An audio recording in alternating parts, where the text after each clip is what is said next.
Praise the Lord. 2 രാജാക്കന്മാരുടെ പുസ്തകം 16-ാം അധ്യായം 1 മുതൽ 20 വരെയുള്ള തിരുവചനങ്ങൾ. രമല്യാവിൻ്റെ മകനായ പേക്കഹിൻ്റെ 17-ാം ആണ്ടിൽ യഹൂദ രാജാവായ യോഥാമിൻ്റെ മകൻ ആഹാസ് രാജാവായി. ആഹാസ് വാഴ്ച തുടങ്ങിയപ്പോൾ അവന് 20 വയസ്സായിരുന്നു. അവൻ യെരൂശലേമിൽ 16 സംവത്സരം വാണു. തൻ്റെ പിതാവായ ദാവീദ് ചെയ്തതുപോലെ തൻ്റെ ദൈവമായ യഹോവയ്ക്ക് പ്രസാദമായുള്ളത് ചെയ്തില്ല. അവൻ ഇസ്രായേൽ രാജാക്കന്മാരുടെ വഴിയിൽ നടന്നു. യഹോവ ഇസ്രായേൽ മക്കളുടെ മുമ്പിൽ നിന്ന് നീക്കിക്കളഞ്ഞ ജാതികളുടെ മ്ലേച്ഛതകൾക്കൊത്തവണ്ണം തൻ്റെ മകനെ അഗ്നിപ്രവേശവും ചെയ്യിപ്പിച്ചു. അവൻ പൂജാഗിരികളിലും കുന്നുകളിലും പച്ചവൃക്ഷത്തിൻ കീഴിലൊക്കെയും ബലി കഴിച്ചും ധൂപം കാട്ടിയും പോന്നു.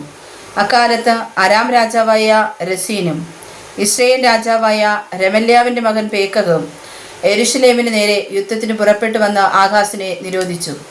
എന്നാൽ അവനെ ജയിപ്പാൻ അവർക്ക് കഴിഞ്ഞില്ല. അന്ന് അരാം രാജാവായ രസീൻ ഏലത്ത് വീണ്ടെടുത്ത് അരാമിനോട് ചേർത്ത് യഹൂദന്മാരെ ഏലത്തിൽ നിന്ന് നീക്കിക്കളഞ്ഞു. അരാമ്യർ ഏലത്തിൽ വന്ന് ഇന്നുവരെയും അവിടെ പാർക്കുന്നു.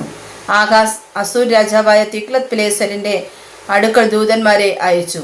ഞാൻ നിന്റെ ദാസനും നിന്റെ പുത്രനുമാകുന്നു. നീ വന്ന് എന്നോട് എതിർത്തിരിക്കുന്ന അരാം രാജാവിൻ്റെ കയ്യിൽ നിന്നും ഇസ്രായേൽ രാജാവിൻ്റെ കയ്യിൽ നിന്നും എന്നെ രക്ഷിക്കണമെന്ന് പറയിച്ചു. അതിനായിട്ട് ആഹാസ് യഹോവയുടെ ആലയത്തിലും രാജധാനിയിലെ ഭണ്ഡാരത്തിലും കണ്ട വെള്ളിയും പൊന്നും എടുത്ത് അസൂർ രാജാവിന് സമ്മാനമായി കൊടുത്തയച്ചു. അസൂർ രാജാവ് അവൻ്റെ അപേക്ഷ കേട്ടു. അസൂർ രാജാവ് ദമ്മേശെക്കിലേക്ക് ചെന്ന് അതിനെ പിടിച്ച് അതിലെ നിവാസികളെ കീരിലേക്ക് ബദ്ധരായി കൊണ്ടുപോയി രസീനെ കൊന്നുകളഞ്ഞു. ആഹാസ് രാജാവ് അശൂർ രാജാവായ തിഗ്ലത്ത് പിലേസരിനെ എതിരേൽപ്പാൻ ദമ്മേശെക്കിൽ ചെന്നു. ദമ്മേശെക്കിലെ ബലിപീഠം കണ്ടു. ആഹാസ് രാജാവ് ബലിപീഠത്തിൻ്റെ ഒരു പ്രതിമയും അതിൻ്റെ എല്ലാ പണിയോടും കൂടിയുള്ള മാതൃകയും ഊരിയ പുരോഹിതന് കൊടുത്തയച്ചു. ഊരിയ പുരോഹിതൻ ഒരു യാഗപീഠം പണിതു. ആഹാസ് രാജാവ് ദമ്മേശെക്കിൽ നിന്ന് അയച്ച പ്രകാരമൊക്കെയും ആഹാസ് രാജാവ് ദമ്മേശെക്കിൽ നിന്ന് വരുമ്പോഴേക്ക് ഊരിയ പുരോഹിതൻ അത് പണിതിരുന്നു. രാജാവ് ദമ്മേശെക്കിൽ നിന്ന് വന്നപ്പോൾ ആ യാഗപീഠം കണ്ടു. രാജാവ് യാഗപീഠത്തിങ്കൽ ചെന്ന് അതിന്മേൽ കയറി ഹോമയാഗവും ഭോജനയാഗവും ദഹിപ്പിച്ച പാനീയയാഗവും പകർന്ന സമാധാന യാഗങ്ങളുടെ രക്തവും യാഗപീഠത്തിന്മേൽ തളിച്ചു. യഹോവയുടെ സന്നിധിയിലെ താമ്രയാഗപീഠം അവൻ ആലയത്തിൻ്റെ മുൻവശത്ത് തൻ്റെ യാഗപീഠത്തിനും യഹോവയുടെ ആലയത്തിനും മധ്യേ നിന്ന് നീക്കി തൻ്റെ യാഗപീഠത്തിൻ്റെ വടക്കുവശത്ത് കൊണ്ടുപോയി വെച്ചു.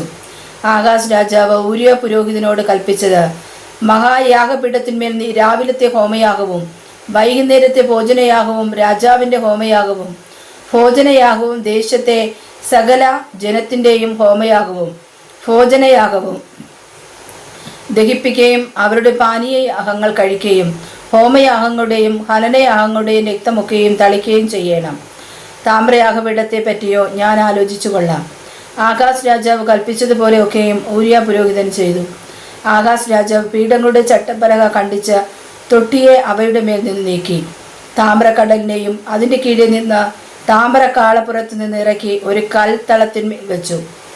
ആലയത്തിങ്കിൽ ഉണ്ടാക്കിയിരുന്ന ശബത്ത് താഴ്വരയും രാജാവിന് പ്രവേശിപ്പാനുള്ള പുറത്തെ നടയും അശൂർ രാജാവിനെ വിചാരിച്ച് യഹോവയുടെ ആലയത്തിൽ നിന്ന് മാറ്റിക്കളഞ്ഞു.